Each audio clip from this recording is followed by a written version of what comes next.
All right, guys, so let's be honest. We've kind of reached a point where drone technology is really giving us everything that we ever wanted. And yet somehow DJI managed to change just about every aspect of the Mavic Air 2 from the original Mavic Air.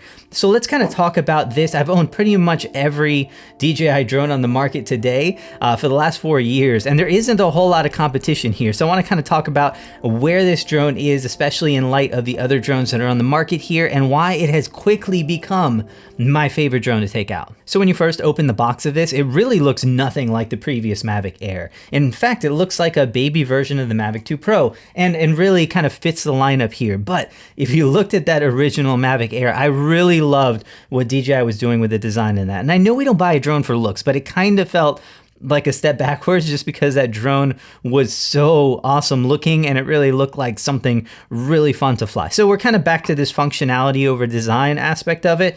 Still works really well. I've been using it on all the DJI drones, but kind of wish we had something a little cooler looking. It also got quite a bit heavier. So you're talking about 150 grams, which still puts it almost half the size or half the weight of the Mavic 2 Pro, but it does get really close in size. So it has grown all over the place, and that's to add a few sensors, some bigger batteries, things like that. So it's probably worth it, but do keep in mind this has really grown into something a little bit closer to your Mavic 2 Pro.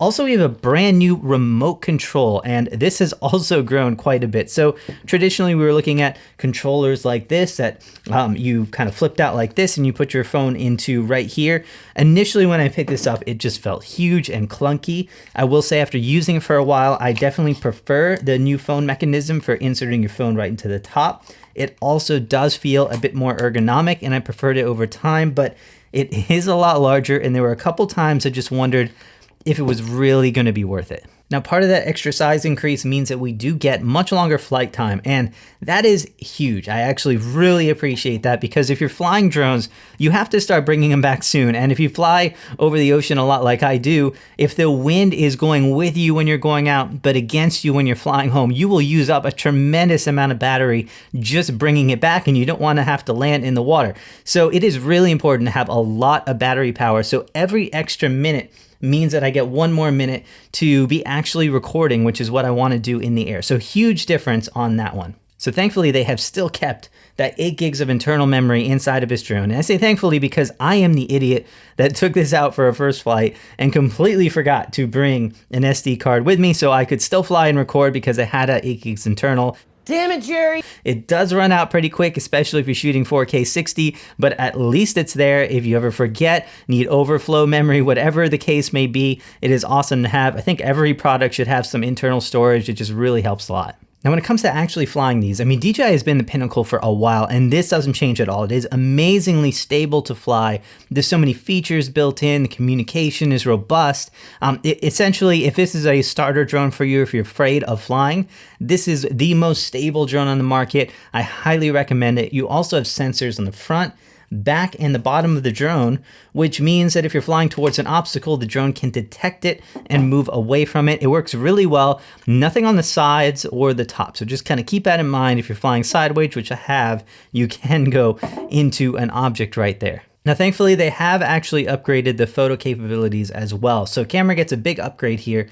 I'm really glad at that because DJI in the past has had a good camera for a drone. However, it just didn't have some of the same technologies that we were seeing in phones that were just helping them create better images from these small sensor cameras. Well, some of that is here now. We have a 48 megapixel camera in here, which hold that thought a little bit because really it is more like a 12 megapixel camera. It is using the surrounding pixels from the 48 megapixels and doing something called pixel binning to combine them into an amazing 12 megapixel image. Now you can shoot those 48 megapixels if you want. However, that will disable any of the smart detection features. It will disable auto HDR and a lot of the other trickery that DJI is using to create better images. So if you're shooting RAW, which really isn't utilizing a lot of that, the images in the 48 megapixel mode did look a little bit more detailed. However, if you're shooting JPEG for sure, the images coming out of this 12 megapixel sensor, being able to pixel bin and use all of those other pixels to create a more amazing image that looked a ton better. So I think for most people, it is probably going to be better to be using this in that 12 megapixel mode. The photos are going to be smaller in file size, and really, in most cases, you're actually going to get a better image. Now, video is seeing some upgrades as well. So now you can shoot 4K 60, which means slow motion with video in 4K, which is really the thing that we all hoped for right here. You can shoot 1080p up to 240 frames per second if you want some ultra slow motion. You will take a quality hit when you do that, but 4K 60 looks absolutely amazing. No issues shooting with it at all. The bitrate has been upgraded as well, so you're shooting up to 120 megabits per second. So detail is among the best that you'll find from these small sensor drone cameras right here. Now, no log profiles in this kind of drone. It's a little bit more of a consumer level. However, you do have some flat profiles, and it's actually giving us some features like 4K 60 that you can't even get on their Mavic 2 Pro. Now, I am getting a little bit of a bug or an issue with this drone on the camera side, and that is that at identical settings, it is shooting a darker image by about one stop than any other camera on the market, including the Mavic Mini camera. And this is a smaller sensor, not as powerful, anything like that, but it is still shooting a brighter image at identical settings, along with this and other brands and even my regular DSLRs. So do keep that in mind. So if you're someone who's shooting either in darker areas or maybe indoors, you will probably have to bump your ISO up higher on this camera than you would on any others. I'm not sure if this is like a bug or something that can be fixed with firmware, or maybe the lens just isn't taking in enough light. But again, for whatever reason, it was consistently, for both photo and video in every mode, darker than every other camera I tested it against. Now, another big upgrade we've seen is with the range, and you're talking about 6 miles of 1080p transmission between the drone and here for your video signal. It can actually fly even longer than that.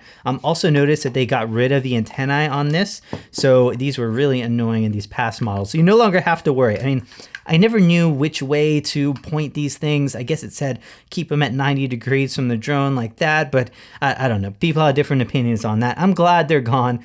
Huge improvement right there, and you can get so much flying range from this, you'll never be able to utilize it. However, there's a big reason why that is more important than it sounds, and that is because we really want to make sure that these drones just never lose signal no matter what happens. I will say that this has happened to me before. I think I'm just in an area with a lot of interference, but I still lose signal sometimes in a couple thousand feet, like 3,000 to 4,000 feet range. I still drop signal quite a bit. So keep that in mind. For whatever reason, my area is really bad. Your area might be too. But in ideal conditions, it can fly about 6 miles and get unbelievable range. Something else I'm a huge fan of is the tracking abilities, and those have been upgraded here as well. And I use those a lot because I film a lot alone, or I'm filming myself, and being able to use the drone and track an object is absolutely amazing. It was kind of a hit and miss situation for me though. When it locked on perfectly. It had no issues, even when I was in and around people. It had no issues keeping me locked on. However, just about any time I got into kind of a sun flare situation, it lost me. So do keep that in mind. In those situations, it was really bad. Another huge feature is using that same technology is the spotlight feature. So what you can do is select a subject like a car. The drone will continually keep that car in the frame no matter where you are flying. And this is kind of like having a second operator just controlling the camera. And it really gives you an unprecedented level of freedom and really can create some cinematic, cool shots that you just would not be able to get around or get without that. Now, all of the standard kind of automated tracking modes and flying modes are here, so you can do circles and helix, which I do like. There's a bunch of others in here as well. Those are there. We do have some upgrades with the Hyperlapse feature, but that one too kind of comes with a little bit of an asterisk. You can shoot 8K hyperlapses, but that is using the full 48 megapixel mode of the camera. So that does mean it will disable any kind of like HDR, auto HDR. So if you're shooting raw, not really an issue right there, but you won't quite get the dynamic range straight out of the camera that you could be getting if you were shooting in the normal mode. Also keep in mind that 8K HDR, 8K hyperlapse is not as smooth as some of the other versions. Now, if you want to use the regular hyperlapse version, it does knock you down to 1080p. So not really as useful right there. You can always take the still frames and create your own hyperlapse in post, but if you want one straight out of the camera, you're kind of choosing between that 8K high resolution mode and the super smooth and better image quality of the 1080p mode, just at that lower resolution. So huge props for DJI for really creating the ultimate in drones right here. I mean, they could have just sat on that Mavic Air, which was already better than the competition. Instead, they really redesigned virtually every aspect of this drone and made it more amazing, even to the point where my Mavic 2 Pro is jealous of some of these features, especially like that 4K 60. Mad jealous on this. And that's one of the reasons why this drone has become my main choice right here. It is still smaller, much lighter, and it really gives you almost all of the features that you would need on any drone right here. Really has the ultimate spec list. If you want kind of a detailed breakdown between all three of these drones, I do have a video on that right here. Again, thank you so much for watching this, guys. Check out a whole bunch of other videos that I have. I'll be shooting with this a ton, so check out my other videos. I appreciate the subscribe.